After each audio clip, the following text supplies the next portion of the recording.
Everyone, నేను Gnani. Welcome to my channel Sri Gnani blogs. ఈసారి నేను చూపించబోయే ప్లేస్ ఏంటో తెలుసా? మహారాష్ట్రలోని త్రయంబకేశ్వర ఆలయం. హైదరాబాద్ నుంచి త్రయంబకేశ్వర ఆలయంకి 772 కిలోమీటర్లు ఉంటుంది. మేమైతే ట్రైన్లో వెళ్తున్నాము, దేవగిరి ఎక్స్ప్రెస్లో వెళ్తున్నాము. హైదరాబాద్ నుండి ఈ ట్రైన్ ముంబై వరకు వెళ్తుంది, కానీ మేము నాసిక్లో దిగి త్రయంబకేశ్వర ఆలయంకి ఇంకొక గంట ప్రయాణం చేస్తే మనం టెంపుల్కి చేరుకోవచ్చు.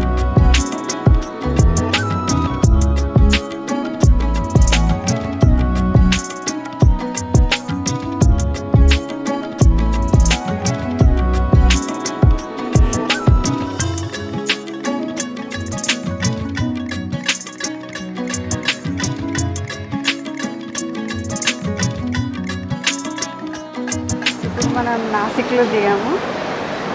ఇంకిప్పుడు బస్ స్టాప్ ఎక్కడ ఉందో చూడాలి. మనం త్రయంబకేశ్వర్ వెళ్ళే బస్సులో ఎక్కాలి.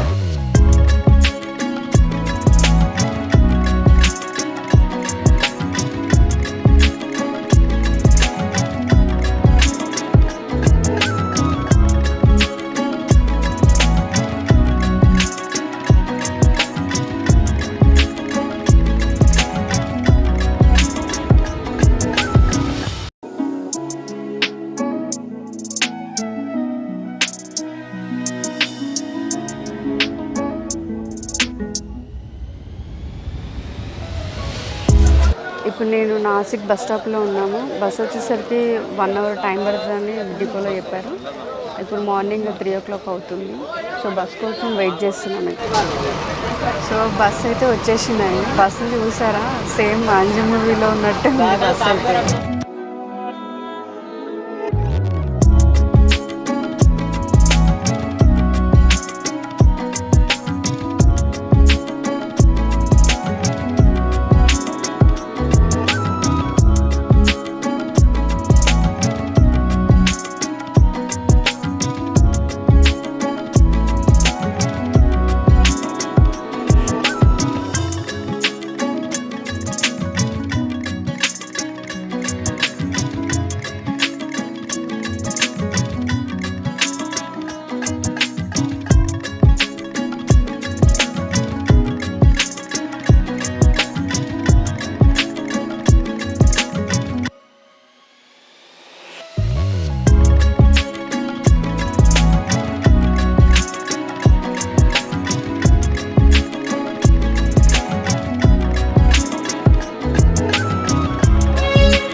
త్రయంబకేశ్వర ఆలయం 12 జ్యోతిర్లింగాలలో ఒకటి. ఈ క్షేత్రం నాసిక్ నుండి 28 కిలోమీటర్ల దూరంలో ఉంది.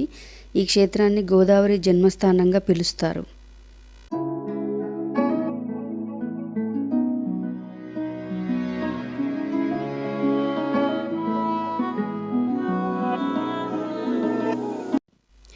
ఈ ఆలయాన్ని 1730లో ఛత్రపతి శివాజీ సైన్యాధిపతి బాజీరావు పీష్వా నిర్మించారని శాసనాల ద్వారా తెలుస్తుంది. ఎక్కువగా ఈ ఆలయానికి నల్లసానపు రాయిని ఉపయోగించారు.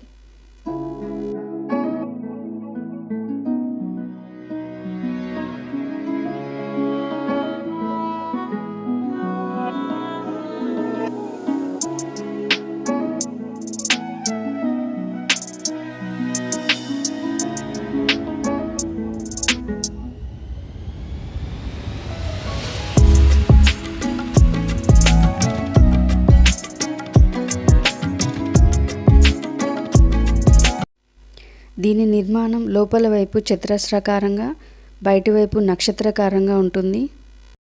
గర్భగుడి లోపల 3 లింగాలు కలిపి ఉంటాయి. ఈ 3 లింగాలను త్రిమూర్తులైన బ్రహ్మ, విష్ణు, మహేశ్వరులుగా భావిస్తారు. గర్భగుడిలో శివలింగం భూమి లోపలికి ఉంటుంది. దాని నుండి ఎప్పుడూ నీళ్లు వస్తూనే ఉంటాయి. ఈ నీళ్లు ఎక్కడి నుండి వస్తాయి అనేది ఎవరికీ తెలియదు. ఈ ఆలయం నాసిక్, బ్రహ్మగిరి, నీలగిరి, కలగిరి అనే 3 కొండల కింద పచ్చని చెట్ల మధ్యలో ఉంది.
ఈ ఆలయంకి సంబంధించి ఒక స్టోరీ ఉంది.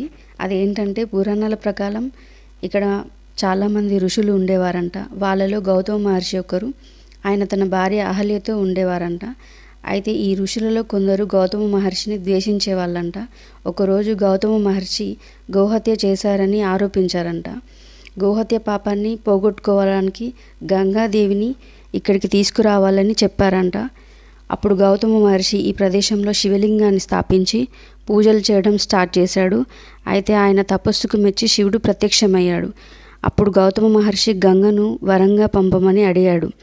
అయితే గంగ శివుడు ఈ ప్రదేశంలో ఉంటేనే నేను ఉంటానని చెప్పిందంట.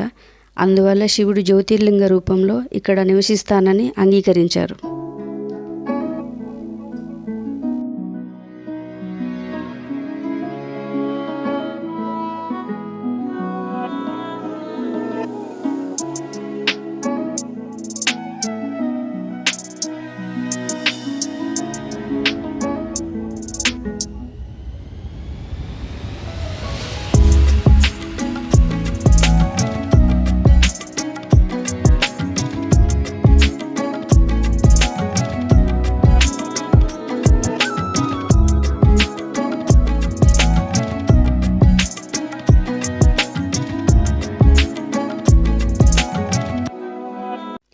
నేచర్ని ఇష్టపడే వాళ్ళు ఇక్కడికి వచ్చి టెంపుల్ దర్శనంతో పాటు ఇక్కడ పచ్చని ప్రదేశాలను, ఎత్తైన కొండలు, ప్రస్తుతం కురుస్తున్న వర్షాల వల్ల సన్నగా కొండలపై నుంచి వచ్చే జలపాతాలను చూసి ఆనందించవచ్చు. ఇక్కడ ప్రదేశాలను కళ్ళతో చూసినంతగా కెమెరాలో అయితే చూపించలేము.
ఈ వీడియో కనుక మీకు నచ్చినట్లయితే లైక్ చేయండి, షేర్ చేయండి, నా ఛానల్ని సబ్స్క్రైబ్ చేసుకోండి.